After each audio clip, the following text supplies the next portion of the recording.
मूलमन्त्रात्मिका मूलकूटत्रयकळेबरा कुलामृतैकरसिका कुलसङ्केतपालिनी कुलाङ्गना कुलान्तस्था कौलिनी कुलयोगिनी Akula समयान्तस्था समयाचारतत्परा मूलाधारैकनिलया ब्रह्मग्रन्थिनिभेदिनी मणिपूरान्तरुदिता विष्णुग्रन्थिनिभेदिनी आज्ञाचक्रान्तराळस्था रुद्रग्रन्थिनिभेदिनी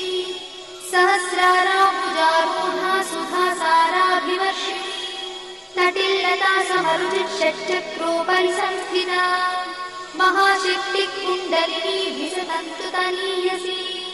Bhavani भावनागम्या भवारण्यकुठारिका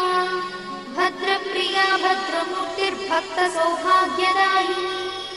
भक्तप्रिया भक्तिगम्या भक्तिवश्या भयापहा